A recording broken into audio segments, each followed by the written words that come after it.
What's up, YouTube? It's your girl, Crystal Delahue, and I am back with another review. Today, I'm going to be reviewing Bel-Air, which is on Peacock, and I'm reviewing the entire season 1. Okay, so season 1 is 10 episodes. I'm not going to go through all 10 because yours, mine's, and ours attention span doesn't last that long. So I'll be only highlighting maybe 6 or 7 episodes. Those episodes are the one that moved us through the storyline. So, for those that don't know, Bel-Air was created by a gentleman named Morgan Cooper. He created this kind of reimagining dark side of Fresh Prince of Bel-Air from the 90s, Will Smith show. And it's uploaded on YouTube. You can watch it now. It has over 7.5 million followers. It's a pretty dope trailer. This man, Morgan, put all of his money into this. He hired actors. He did the concept. He was Will in it. And it turned out to be lucrative for him because Will Smith actually saw it. People were tagging him and Will actually saw it and decided to pitch it. Peacock is the one that picked it up. And Will, I think in good gesture, he could have been shady and like, okay, thank you, Morgan, for this idea. I'm going to steal it and we're going to just keep it moving. He actually brought Morgan on as an EP, and I think he's a writer on the project as well. So hats off to Will Smith for doing that, because a lot of people steal people's concepts, pitch them, and then they forget about them.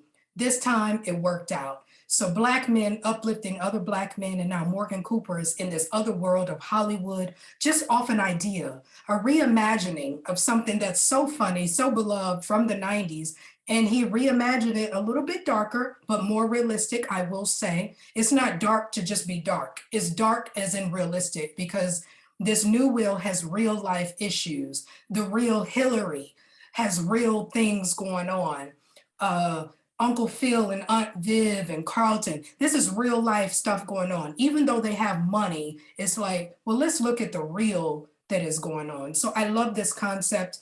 I will say, when it was first announced, I was a little hesitant because I don't like reboots. I don't like, leave our classics alone. I have no interest in watching a new Living Single. I have no interest in watching a new House Party. I have no interest in that. I think the 90s were some of our most prime television, prime music. Leave it alone. But this one beat the reboot curse, and I'm going to tell you why.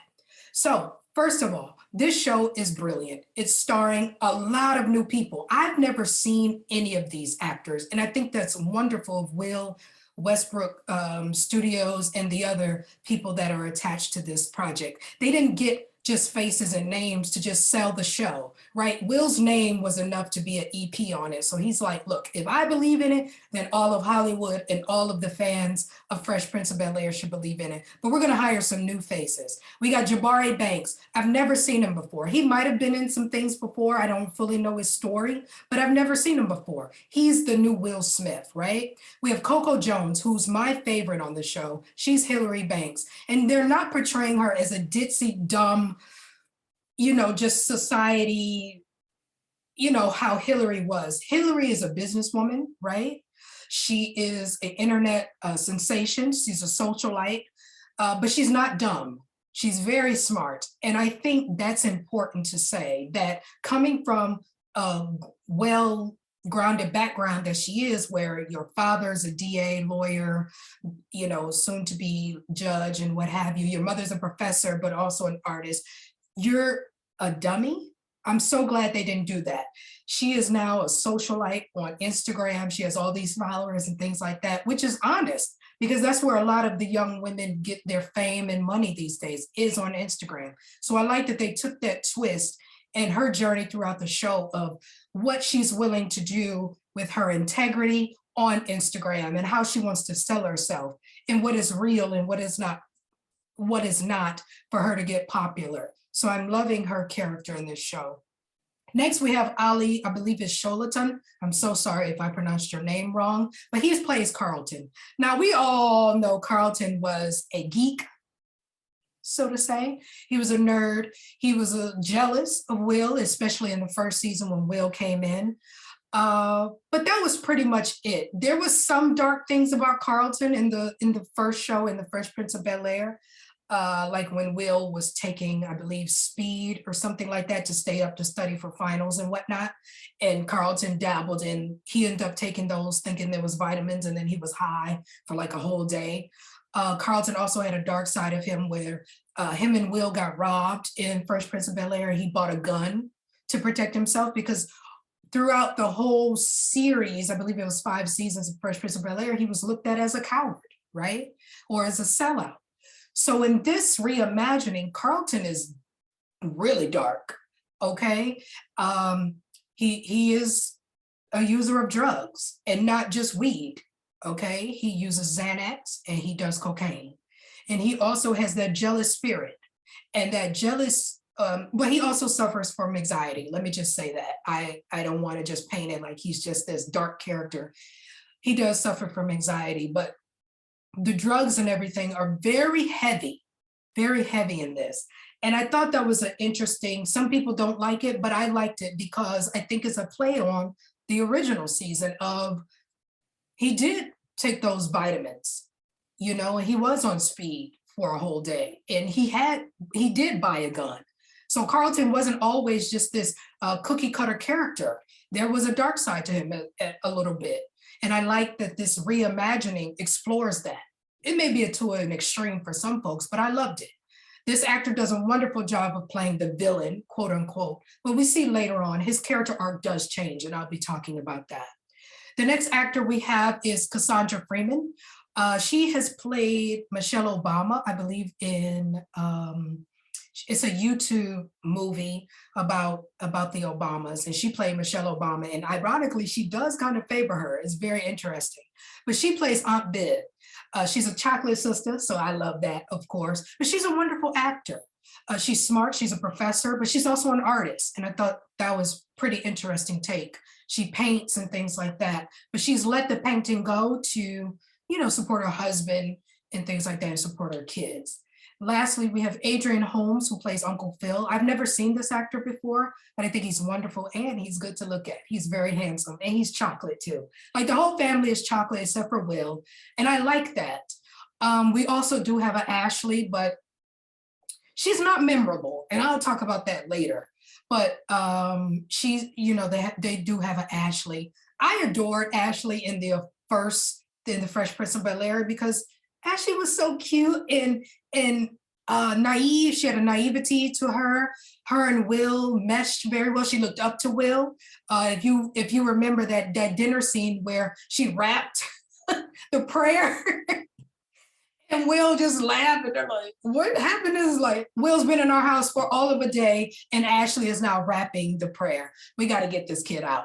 But she's not that in this show. So I'll have some feelings and I'll talk about that at the end. But the rest of the main cast is wonderful. Will's mother, I think, is phenomenal. I've seen her in some stuff before, but she does a wonderful job. So let's start with the show. So the pilot, right? Let's talk about pilots. I love pilots. I think everyone loves pilots. It introduces the characters. It introduces you to their world.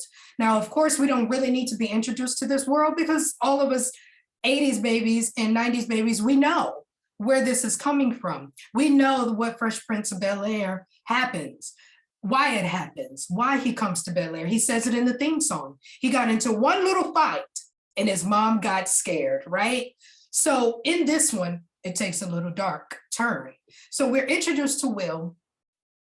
The show opens, I believe, with a Freeway song. We all know. I love the Philly music, by the way. Shout out to Freeway and Meek Mill and all of that. Will gets into, he's a star basketball player at his school, of course. His mother loves him and everything. He's a star. Him and Trey go play basketball this one evening, and there are some gentlemen there that want to play for money.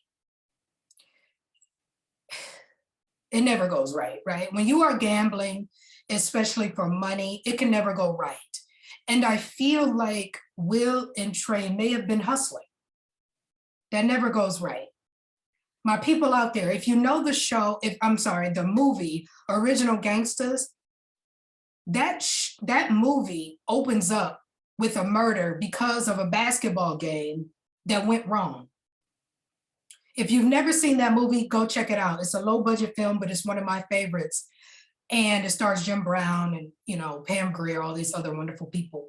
But basketball games that are played for money, somebody's usually hustling. And the game bangers really don't like that. When they're getting hustled and they really got to pay out this money, something's going to happen. So that's what happens. Will and Trey are playing and they're beating this guy badly, right? So they end up getting to a skirmish. Trey has a gun in his bag. Will didn't even have the gun. Trey, his friend, little, short gentleman, has a gun. And Will, they're fighting, and Trey is getting stomped out. He's getting beat up. They're jumping him. And Will reaches into the bag and takes the gun out, and he just shoots in the air to break up the fight. Rightfully so to me, because it's like, I can't help my friend because I'm going to get stomped out. It's 6 guys around him. I got to do something. So, okay, he's got a gun. Okay, cool. Bow, bow, bow, right? Then he points it at the gangbanger. And he's like, yo, pull it. And of course, Will ain't gonna pull it, like he's a kid. Cops come, Will gets arrested, it's all bad. So he's sitting in jail. Aunt Viv obviously makes a call to Uncle Phil, who's a DA, even though he's in Bel-Air across the country. Phil has connections and he gets Will out. I don't want to say barter agreement, but for getting you out now is a price on your head. So we got to get you out of Philly. So he goes out to Bel-Air. He's on the plane. He has mimosas. I don't know. It might have been just straight up orange juice, but if I know Will, it was mimosas. And he gets to this mansion, and now we get introduced to the Banks family, right? Hillary welcomes him in. They have a good bond and everything. You notice that Carlton automatically has a thing. Why is he here? What's up? It's automatic tension. You feel that. But Will is still there, right? Phil has a event that night because he's campaigning to be DA of, the community and everything. And Will puts on a suit, but he has on his Jordans. He has the ones, by the way, Jordan ones, fresh to death. And he's out greeting people, all of Phil's prominent friends, and they're like, so what's going on with that? You could tell they have questions, and Phil is being very vague about this because Phil has, I don't want to say broken the law because we don't know exactly what, but he's used his power and his privilege as, this prominent lawyer in Bel-Air to get Will out. But running for office doesn't go well. So Phil tells Will, you got to keep your mouth shut. If anyone ever asks how you got here, what happened in Philly, you know nothing. You are here to get a better education, and I need you to keep it that way because I'm doing something big over here. I'm trying to make a change in this community. I don't need any type of dirt coming on my name. Will understands. He gets it, right? So later on, Will and Carlton get into a fight. And it's, over a woman, of course, Lisa, who's introduced to us. Now, Lisa, which I think is interesting, in Fresh Prince of Bel-Air, Lisa wasn't connected to Carlton. It was always Will. This one, Lisa used to date Carlton, but Carlton's issues with drug usage and things like that were too much for Lisa, so she left him be. But now she has a thing for Will. And Will and her end up kissing at this frat party. And Carlton has already been doing cocaine, and he's just ramped up. He's hyped up, he's tweaking. And he ends up pushing Will into the pool. They end up fighting, and the girls are fighting! Word to Azalea Banks. And it's not good. It's not good. So they're fighting, and the episode basically ends with Will, fighting Carlton. He puts hands on him. Episode 2 is called Keep Your Head Up. Will is having a hard time adjusting to this new life. He has to go to Bel-Air Academy. He has to try out for this basketball team. He know he's better than all these people on this team. There's white boys that are trash, right? And Will knows, like, just give me a shot, coach. I'm gonna try out and I'm dunking on everybody, right? Which he ultimately does. He makes the team and everything. But there's something that happens at school that really just says who Carlton is. So after the fight, Carlton has a dot on his head because, Will beat him up. It is what it is. He started it. Who told you to do coke and get jealous, right? So Carlton's friend, because Will had a run-in with one of Carlton's white friends about the N-word. They were rapping a song and Carlton's friend says the N-word and Will's like, you allow this? And Carlton's like, no, it's all good. It's all good. First of all, it's never okay. Friend or not, white people, you cannot rap, sing, say, think the N-word. That's a fact. Stop it. I just had to go on that little tangent. But Carlton, being in this world, he allows it. Will doesn't get it because he's like, we don't allow that. Facts. But they end up getting into a issue where Carlton takes his friend's side. And I guess I get that because him and Will don't know each other. I always say family over whatever, but I guess if you don't know your family, whatever, you're going to go with your friend. I get it. So Carlton's friend ends up planting drugs on Will. And security guard finds it. And he's like, this ain't mine. And they're like, you sure? That type of thing. You're the stereotype. You have on Jordans, you have a backwards cap on, you're from West Philadelphia, like, these gotta be yours. Will knows, like, something is up. And I think from that moment on, he doesn't trust Carlton. Because even though Carlton's like, I didn't do it, your friend did it. And because we got beef, you're gonna allow your friend to plant drugs on me? Like, do you know how bad that could have went? Don't do that. Will gets a call next from, I believe Aunt Bill tells him that his friend Trey, because Trey stays behind in Philly, he's been shot. Not fatal, thank God, but he got shot, I believe, in his shoulder area from the gentleman that they had to fight with that night. And Will is just so distraught. He's hurt because I think at that moment, he has survivor's remorse. Like, not only did you get beat up that night, I pull a gun out, shoot in the air, we get arrested, and you ran, let's not forget, because Trey did run. But I get locked up, but then I get whisked away to Bel-Air, but you have to stay behind and deal with the aftermath. I think that's an important thing about the hood and all of those things. It's like, somebody could get carried, one incident could escalate something else.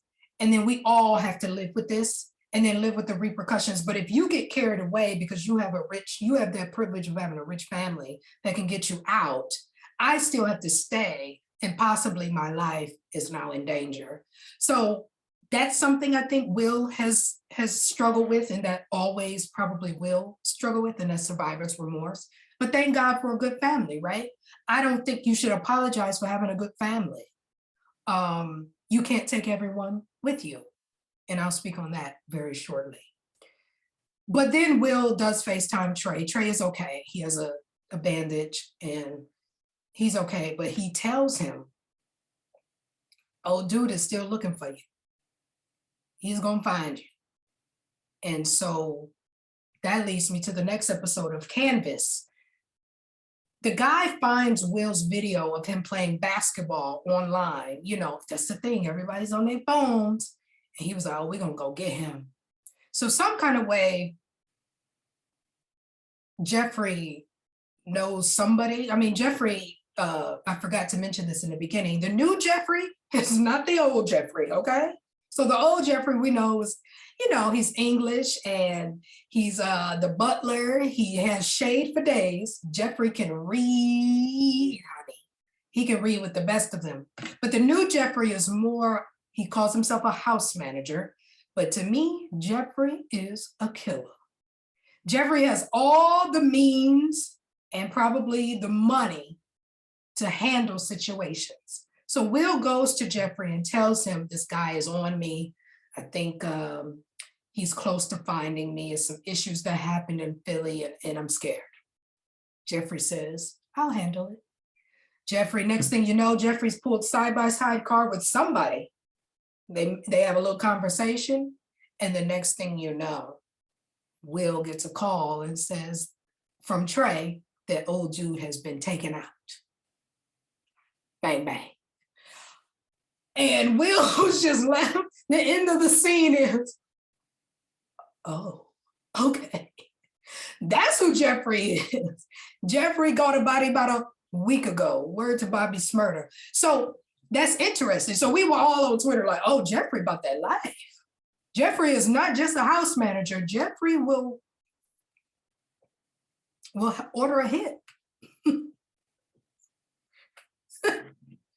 But thankfully, Jeffrey did it because Will probably would have died because the guy was on his way. He had people in LA, in Bel-Air, on Will's tracks, and he wouldn't have made it. So what up, Jeffrey? Then that leads to the 5th episode, which is called PA to LA. So after the guy is dead in that weight of someone trying to come for you, Trey is happy, like, okay, I'm healing from a gunshot wound. Will is like, okay, I'm not gonna die. He's not gonna come and kill me. Now Will is gonna invite Trey out to just come out for a weekend, couple days, and let's just kick it. Let's get back to being best friends. Let's have a good time, right? So he asks Aunt Viv for her permission, and she says, all right, okay, that's what's up. I wanted this episode to be called You Can't Take It With You. You can't take everybody with you. Or everyone is not rooting for you. And I'll tell you why. Trey came out to me. He wanted to have a good time. He missed his friend, of course. But I think he also wanted to come out to try to get him to come back. To say, okay, now that he's dead, come back. Come on, that was his intention. I don't think he was really coming out to just have a good time. He was coming out, come back so we can be boys again. We can be in the hood having fun. No. Because even though this guy is dead, he has other associates. How do you know when Will got back if they weren't going to do something to Will still? Would you gonna protect him? Because you can't fight. We saw that. You got beat up in the 1st episode. Then you got shot. So why would you want your friend in danger? That's where that hater thing is coming from. And I don't like to, I know that word is so overused, but like Trey is a hater. He thinks Will has changed because he's now in Bel-Air with, you know, the upper echelon of the Black folk. And it's like, no, Will is still the same guy, but he just has a caring family that don't want him to die. And then he's getting a better education. He's on the team. What are you hating on? So he ends up drinking and running his mouth at the dinner table. And, you know, Carlton, of course, overhears it because Carlton wants to know the whole time, why are you here? You're not just here for education. What happened? So Tasha Smith, that woman can direct an episode, honey. She directed this episode. And when I tell you it's my favorite episode, because she poured all of the emotion. These men were crying their little eyes out. And they were just having a real conversation about you've changed and you a sellout now, and you bougie and all of this. And Will's like, no, I'm not. I'm still your friend, but I can't come back. And Trey just didn't want to understand that. He's crying and Will is crying. It was such a beautiful scene, but it broke my heart because it's sad because all of these years of friendship have been reduced to this one incident that changed the course of their lives. Will gets to go to Bel-Air, but you got to stay back. But you're also secretly hating that your friend is now doing well. So you wanted Will to just stay in the hood, possibly get shot with you? I don't know. I felt bad. That scene was beautiful, but it was heartbreaking And I immediately was tweeting like, you can't take everyone with you. It's a shame because he lost a friend. I mean, I'm hoping we'll see more of Trey in season 2. I don't know. But it's sad that he got in that car, after Will just told him like, I'm staying. He like, all right, you'll sell out. Like, what? And that's just a powerful scene. Shout out to the writer. I'm sorry, I don't know who wrote it, but shout out to that writer because that was a real situation of when you get out of something, but you have to leave some people behind, and those same people are not necessarily happy for you. What do you do? Do you feel guilty for survivors? Do you have survivor's guilt? Would you have survivor's guilt if you were Will of, I got out, he got shot, but I got a new girl, I'm living in a mansion, and I'm on a team? Would you feel bad? Do you feel bad? Drop down in the comments and let me know. Would you feel bad? Would you have survivor's guilt? Or would you be like, bye? To me, you were never my friend. If you don't want to see me up, if you don't want to see me up, you're not my friend. It's that whole saying of people love to see you doing good, but just not better than them. That's a word. Put that on a t-shirt. Okay, so now we're on to episode 6, and it's called The Strength to Smile. This is where we are introduced to Michael Ealy.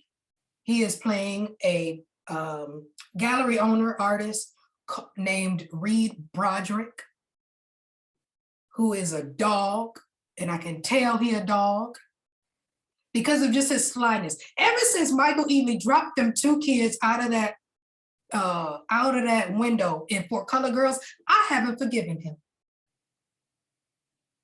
He could play the nicest of the nice. He is still that murdering person that killed those kids in For Color Girls. I don't care. And I want Vivian to run. But anyway, we get introduced to Vivian's art, and we find out that she's a painter and such. And this guy, Reed, sees her at a gallery.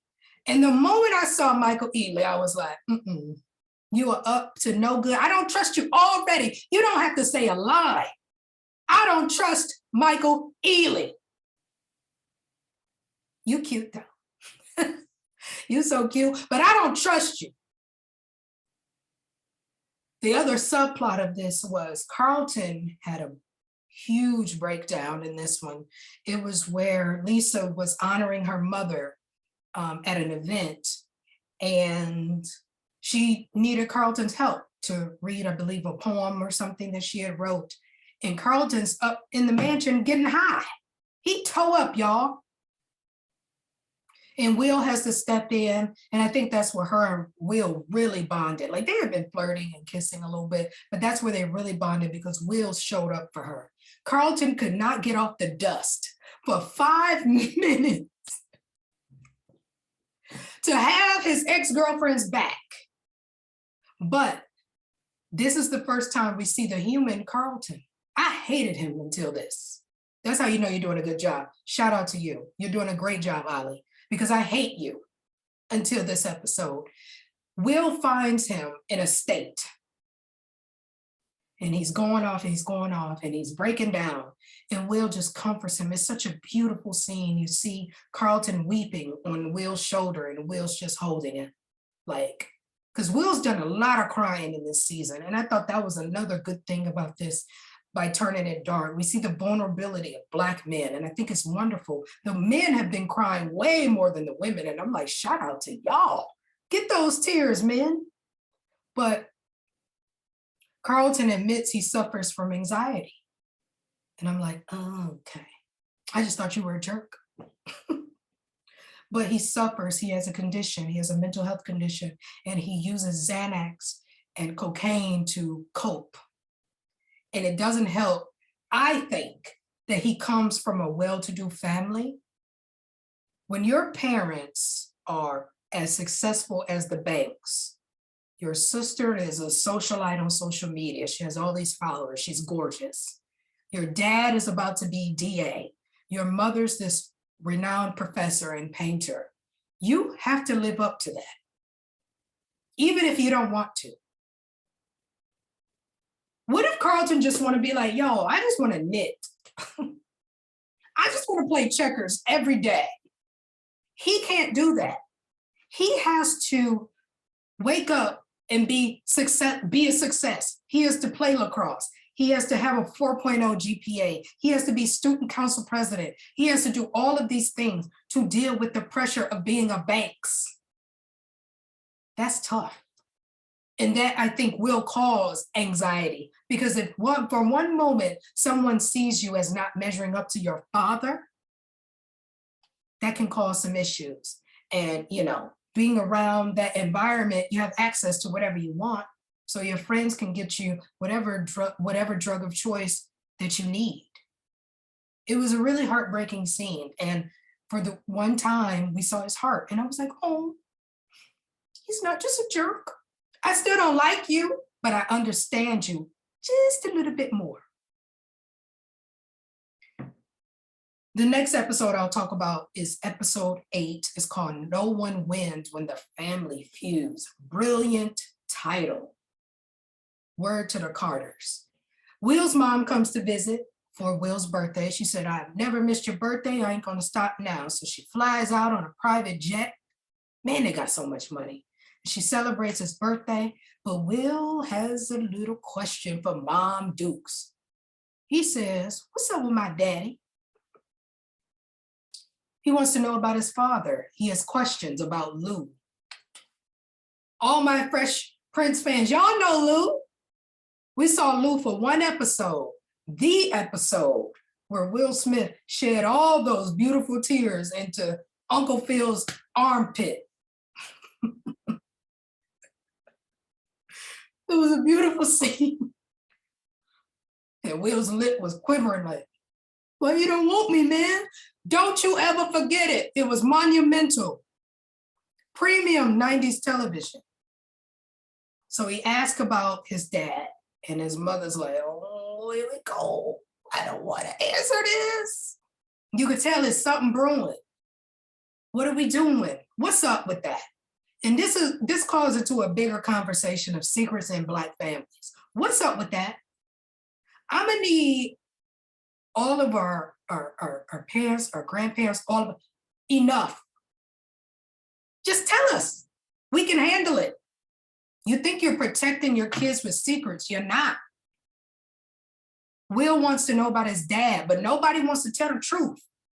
Unless he was a go-go dancer, or he was a juggler on the street in clown makeup or something. Tell him what's up, especially if he asked. But no, y'all wanna lie, and that makes the curiosity keep going because you're lying. He knows you're lying. Kids ain't stupid. Will is far from stupid. He can look into your eyes like, you're lying. So that was one plot. And then the subplot is of Vivian and Aunt Viv and Will's mom, Vi. They have a sister conversation about privilege and how Vi thinks that Vivian upstages her in since they were little girls, like she's upstaging me in everything. Aunt Vi bought Will something very special. And then Vivian turns around and gives him some Jordans that was $300 or something. It's like, you tried me, sis. But in Vivian's mind, she's like, no, he's just a part of my, I know he's a speakerhead. I wanted to buy him something nice. It's his birthday. So they had a real sister moment. And I don't think before then that had been brewing on the family. And I'm glad that they finally worked that out. It was a beautiful sister moment. Of course, tears. I think this was the first time the women were crying. I was like, all right. But once the men ain't crying. But that episode opened up to me, the next episode was when he asked Jeffrey more and more about his dad, and Jeffrey and Phil get into some issues, and Phil fires Jeffrey, but he tells him to lie and say, just tell me going on a trip. So that brings me to the finale. It's called Where To.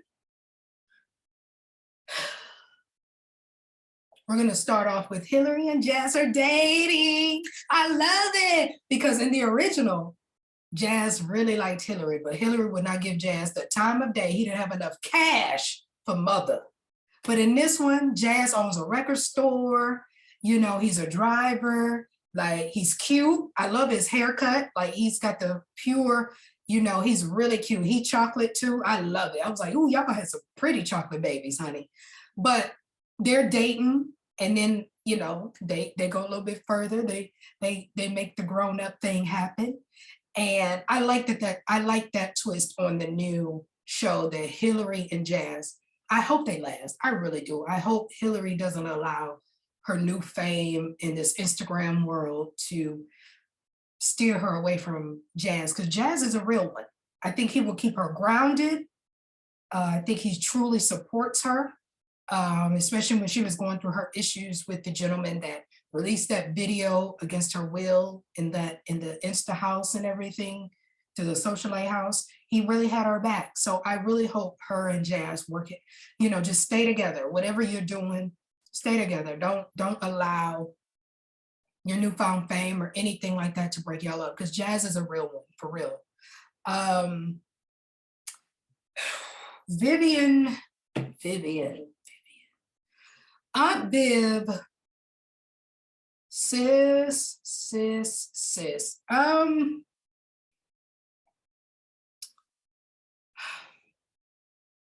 If Aunt Viv sleeps with Reed Broderick and cheats on Uncle Phil, we will never forgive you, sis. You will be on the top hated trending topics. Like, we hated Carlton, we gonna really hate you, sis. Don't you dare drop down and get your eagle on with Reed Broderick. Your husband already saw y'all having a little intimate moment, and he bust that up real quick. He gave Reed the look in episode 6, like, stay away from my wife. If you know what's good for you, stay away from my wife. But she tells him, I want to work with you. I have a fellowship now, and she got approved for a fellowship to get back to painting and everything. I would really like to work with you. Now, you know what Phil feels about him. And Reed says, how does your husband feel? And she kind of just dismissed it, I feel like. You're stepping in muddy water, sis. If you sleep with Reed Broderick, we'll never forgive you. He dropped kids out of a window, Aunt Viv. He is not the man for you, sis. Sorry, I'm a little passionate. Then the children find out that Jeffrey has been, like, he gone. They keep asking questions and Uncle Phil is just lying. But they like, we know what happened. His whole room is cleared out and everything. Like, he's gone. What's up? What happened? And Uncle Phil's like, you know, they don't say nothing. Aunt Viv just looking stuck, like, I think she was really thinking about Reed. Don't you dare sleep with him, sis. You better not. But the whole climax of this episode is Lou. Lou shows up, and Lou is played by the brilliant Marlon Wayans. I think that is perfect casting. Because Marlon's been in his serious bag since Respect, I feel like. Like, he did his thing as that low-down Teddy that, you know, took all Aretha money, but, you know, whatever. He shows up unannounced. You know, we don't like that as Black people. Don't show up to my house unannounced, but he shows up. He's like, Jeffrey told me my son need me. And Phil's like, oh, here we go, man. We tried to hide you. You've been hidden for 13 years. Why are you here now? So Will finds out that he was at the house. And Carlton, I think this is interesting. I don't know if I trust Carlton's motives here. I hope it's good intention. But Carlton is the one that spills the beans to Will, like, your daddy was here. And he's like, they weren't gonna tell me? So he goes down and he confronts Viv and Phil, and they're like, we just don't think it's right. And it's like, you don't, how dare you? How can you determine what's right in my life? I'm the kid. If I'm asking for my father, I deserve to get my father. So they call him back over and they meet, and it's immediate tension. This scene was so well done. I was like, ooh, the man was crying again, y'all. Will came in on 10. He like, so where you been, dog? Where you been?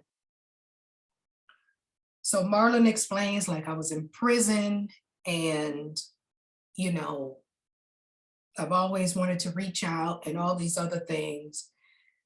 And they're just having a really heart-to-heart father-son moment and everything. And then it cuts to them sitting down.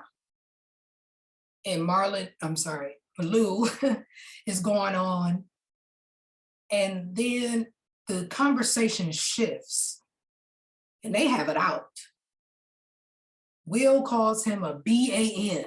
And all my 7th Streeter fans, you know what a BAN is. He calls him every name in the book. And they have it out. And so much so that Lou puts hands on Will, because Will's being, you know, disrespectful. And Lou yokes him up a little bit. Like, boy, don't you ever talk to me like that. He's like, I didn't come here to be disrespected. I get that. But you have been gone for 13 years. So your son has some anger in him. I get that. So Lou leaves, you know, and Lou kind of alludes to, and I don't know if this is a parallel to the first Fresh Prince, but like, if he don't want a relationship, I tried type of thing, it's on him to make the move. And he leaves. And Will goes up and he packs his things and he's off somewhere. We don't know. And I assume that's where the finale title comes to, for where to.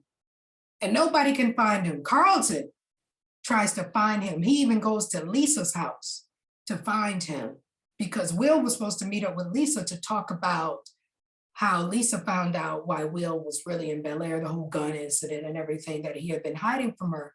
And she's like, he stood me up. I don't like Lisa, by the way. He stood me up and blah, blah, blah. And Carlton's like, his daddy's here. He's dealing with some things. And she left with egg on her face. That's what you get for being a brat. But Carlton has tears in his eyes, like, I need him. Because Will is keeping Carlton off the stuff. And I think he's keeping his anxiety down. They're finally bonding. Carlton's arc, I think, has been the most impressive over the 10 episodes, because Carlton went from this outrageous, jealous spirit, cokehead, to a caring cousin, you know, / brother, because I think he really realizes that Will is helping him. He's his sanity, you know. Will is very calm, except, you know, through certain situations, but he's chill, and Will vowed to help him. So he's like, I just need to find him. But then my guy, Jazz, finds him, and they're looking over that beautiful scenery in LA. And, you know, Jazz has some wonderful soliloquy about life and pushing through and all of this beautiful stuff. But that's where we end. So we don't know what's going to happen in season 2. Jabari Banks did say that they were picked up for season 2. I didn't know that at first. So it'll be very interesting to see what happens. He's 17, so he has to stay there at least 1 more year for food and shelter. But what happens with his relationships with the Banks? What happens with his friendship with Trey back home? Does him and his mother have a conversation more about Lou? Does Lou come back for closure? It's a lot of unanswered things, but I'm impressed. I thought this show is well done, is well written, is well shot. The only critique I will have is that Ashley's character is not used enough. Ashley was very beloved in the original Fresh Prince. We loved her. Once again, harking back to what I said earlier, her and Will had a very cute relationship. She mimicked him. She loved him. She looked up to him. Ashley is a little bit of a loner. I know she's dealing with her sexuality and whatever else she has going on. Her and Hillary, I think, have something there, because when she kind of come out to Hillary, Hillary was like, okay, I don't care. Like, you're still my sister, you know, I'm not judging you. I don't know if they're going to explore that sister dynamic. I think that could be cute, but they need to do something more with Ashley, because at this point, I feel like she's Judy in Family Matters. When they weren't using Judy, they just sent her upstairs and she never came back down. And I wouldn't be mad at that. If they sent Ashley upstairs and she never came back down, I wouldn't be mad at that. Because Ashley right now is the weakest character. She's serving no purpose. And when she's in scene, she's just sitting on the couch, or she has one or two lines, and I'm like, why is she there? So I hope she's developed more in season 2. I hope they explore what she's dealing with LGBTQ feelings. Yeah, I really hope they develop her more. And everyone else, bravo to everyone involved. Bravo to Will Smith. Morgan Cooper, you are a genius for even thinking up this imagining and for beating the reboot curse. I'm Crystal Delahue. Let me know if you liked the show, if you hated the show. What are you looking forward in season 2? Drop down in the comments, like, share, and subscribe. Till next time, love y'all. Bye.